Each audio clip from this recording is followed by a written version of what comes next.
আপনারা সকলেই কি চরিত্রবান না চরিত্রহীন? বলেন না, বাকি থাকতে চান তো? আপনার ছেলেগুলো চরিত্রবান হোক এটুক চান তো? আচ্ছা, আপনার জামাই চরিত্রহীন আসুক, কে কে চান? চান না। আমাদের কোনো শাশুড়িরা চায় না। কিন্তু 85 না 95% পুরুষ চরিত্রহীন, আগে প্রথমে বলেছি। আর কিছু না হলেও কমপক্ষে হ্যান্ড প্র্যাকটিস করেছে। 5% মানুষ পাওয়া যাবে যে এই অবৈধ কাজটা করে না।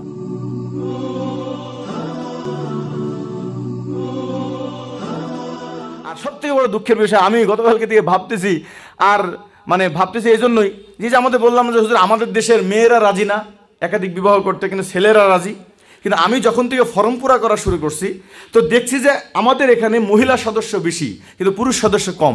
কারণ যেই সমস্ত পুরুষরা একাধিক বিবাহ করতে হবে বা করতে পারবে, যে ফর্মটা যখন আমি সামনে দেই তো এখানে 7-এর মধ্যে 5 জন ছেলে থেকে বাকি 95 জন কেটে পড়ে, না হুজুর এভাবে সম্ভব না, আসছিল ফ্রি থাকতে। বুঝতে পারছেন?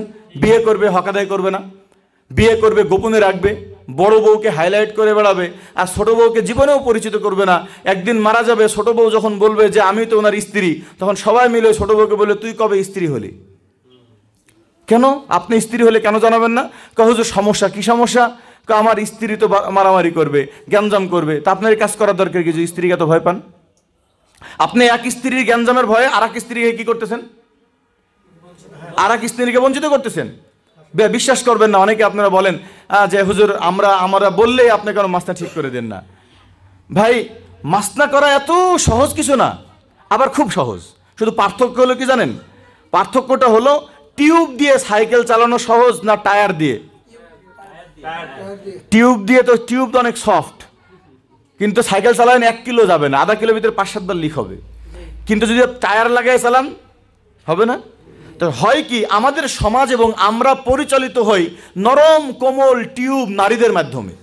যদি আমাদের সমাজ আর আমি আমার লাইফকে টায়ার দিয়ে পুরুষের মতন পরিচালনা শুরু করি, একেবারে ইজি, কোনো ব্যাপারই না। সত্যি কথা, আমি যে কি পরিমাণ সফট মনের মানুষ। আম্মু বকা দিলে পেশাব করে ফেলতাম ছোটবেলায়, আমার হুজুর বকা দিলে কেঁদে ফেলতাম, এত সফট মনের একটা মানুষ। কিন্তু আমি 4টা বউ চালাম, আমি মনে করতাম কি পারবো, তো দেখছি যে 4টা বউ আলহামদুলিল্লাহ এতটাই সহজ কোনো ব্যাপার। অনেকে বলে ভাই আপনি চালান কিভাবে? আমি তখন চিন্তা করলাম যে আল্লাহ, আমার বউগুলোর মতন যেন সহজ বউ এদের হয়, তাছাড়া আমি বুঝাতে পারবো না। এখন বলতে পারেন হুজুর শুধু আপনার মেয়ে কি আপনার বউগুলো এত ভালো না? আমি আমার বউয়ের প্রশংসার জন্য বলতেছি না, আমি মনে করি আমাদের এই সমাজের 95% মেয়ে ভালো। কেমন? কিন্তু 95% মেয়ে ভালো, কিন্তু পরিবেশ তাদেরকে কি বানাইছে? খারাপ না, সতীন ঘৃণিত বানাইছে, যে সতীনকে সে ঘৃণা করে। কেমন জানেন বিষয়টা? কারণ কি, দোষ তাদের না, দোষ কাদের? পরিবেশের। কারণ যদি আমার স্ত্রীদের ব্যাপারে দেখছি, আমার স্ত্রী একটা আফসোস যে আমার কোনো সমস্যা হলো না, তুমি একটা বিয়ে করছো ভালো কথা, কিন্তু পাড়ার লোকরা এসে বলে তুই কিরকম রে, মনে হয় স্বামী তুই কন্ট্রোল করতে পারিসনি, মনে হয় তোর কোনো ভিতরে সমস্যা। ব্যাপার কি, তোমার কাছে থাকতে আর এক জায়গায় চেখে বেড়াই কি জন্য? নিশ্চয় তোর ভিতরগত কোনো সমস্যা, নাহলে তো একটা বিয়ে করতো না। এই লাঞ্ছনার কারণে মেয়েরা কয় কি, যে বুঝতেছি যে মুফতি মামুন সাহেব যা বলছে সব ঠিক, কিন্তু উনি তো বুঝতেছে না যে আমার এখানকার দেশের সমস্যা কি। ছেলেদের কথা দেখেন, আফসোস, আপনারা সকলেই কি চরিত্রবান না চরিত্রহীন? বলেন না, বাকি থাকতে চান তো? আপনার ছেলেগুলো চরিত্রবান হোক এটুক চান তো? আচ্ছা, আপনার জামাই চরিত্রহীন আসুক, কে কে চান না। আমাদের কোনো শাশুড়িরা চায় না। কিন্তু 85 না 95% পুরুষ চরিত্রহীন, আগে প্রথমে বলেছি। আর কিছু না হলেও কমপক্ষে হ্যান্ড প্র্যাকটিস করেছে।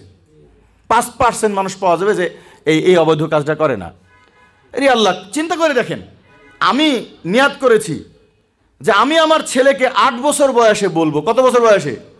যখন সে মুরাহিক হবে, করিবুল বুলুগ হবে, আমি বলবো যে দেখো বাবা, ওয়াল্লাযীনা হুম লিফুরুজিহিম হাফিজুন, আল্লাহর একটা দায়িত্ব যে তুমি তোমার হেফাজত করবা তোমার লজ্জাস্থানকে। আর আমরা যারা পিতা, এই পিতার উপর দায়িত্ব, ফাইদা বালাগা ফালইউযাওয়িজ, তোমার সন্তান যদি বালেগ হয়ে যায়, যখন থেকে তার জৈবিক চাহিদা আসবে সেদিন থেকে তুমি তার বিবাহ দিয়ে দাও, কারণ বিবাহ না দিলে গুনাহ করলে তোমার ঘাড়ে আসবে। তো আমি বাবা তোমার কারণে নিজের শয়তানটাকে এখনো ঠিক করতে পারিনি, আমি তোমার শয়তান আবার কবে ঠিক করব? এই জন্য আমি আমার দায়িত্ব পালন করব। কি? আমি আগেই বলে দেব আমার ছেলে সন্তানকে। অনেকে বলে না যে মেডিকেল কি যেন ওরা বলে সেক্স এডুকেশন, এটা কথাটা ঠিক, বৈবাহিক জীবন সম্পর্কে ছেলে মেয়েদেরকে জানাইতে হবে, কিন্তু সেক্স এডুকেশনের নামে যে নোংরামি আছে, কন্ডম ফ্রি দেওয়া, যে কন্ডম নিয়ে যাও প্যাকেটের মধ্যে রাখবা, যে কোনো সময় অকাম করতে গেলে যেন এরকম পেটে ভাত না বেঁধে যায়, এগুলো হলো জঘন্য জিনিস। কিন্তু একটা মেয়েকে সতীত্ব হেফাজত কিভাবে করতে হবে এই ইলম তাকে বালেগ হওয়ার আগেই দেওয়া একজন বাবা মার উপর ফরজ। কয় বাবা আছেন নিজের ছেলের সামনে ফরজ হেফাজতের তরিকা নিয়ে কথা বলেছেন? মা তো ঠিকই খাওয়ান না বাবা, আমরা যখন ছোটবেলায় মনে আছে যখন রুটি ছিঁড়তাম খাইতাম তো আম্মু সল্লি নিয়ে বসতো, যে যদি দেখি স্যাগড়া স্যাগড়া করে খাচ্ছিস তাহলে কিন্তু হাতে পিটন দিব। কারণ বলে কি যে যদি মা বাবার যদি কি না শোনে, কথা না শোনে, সারা জীবন সে অভদ্র হয়ে থাকবে, বলে না? আমি আমার ছেলে সন্তানকে বালেগ হওয়ার আগে আমি কেন শিখাই না যে বাবা কিছুদিন পরেই কিন্তু তোমরা বালেগ হয়ে যাবা, খবরদার তোমার এটার হেফাজত তুমি করবা, খবরদার অন্যায়ভাবে ব্যবহার করবা না, তোমার আমি বিয়ের ব্যবস্থা করে দিচ্ছি। কিন্তু ছেলেরা জানে যে আমার বাপ জীবনেও এই কথা বলবে না। কোনো বাপ বলবে? কোনো বাপ বলে? আমি আমার ছেলে মেয়েকে বলবো যে বাবা আমি চাই, আপনাদেরকে বলি যে এই কথাটা পরে বলবো, এরকম অনেক সমস্যা আছে, আপনি তাড়াতাড়ি বিবাহ করবেন, জিজ্ঞাসা করবে ভাই আমার আতাউল্লাহ ভাই আজকে অনেক সুন্দর কথা বলছেন যে ইস্তেতার হাত মানে কি, আমি এগুলো নিয়ে আলোচনা করবো ইনশাল্লাহ, কোনো তাড়াহুড়ার কিছু না, একবার মাগরিব পর্যন্ত আপনার সাথে আলোচনা করবো, রাজি আছেন তো ইনশাল্লাহ? কোনো তাড়াহুড়ার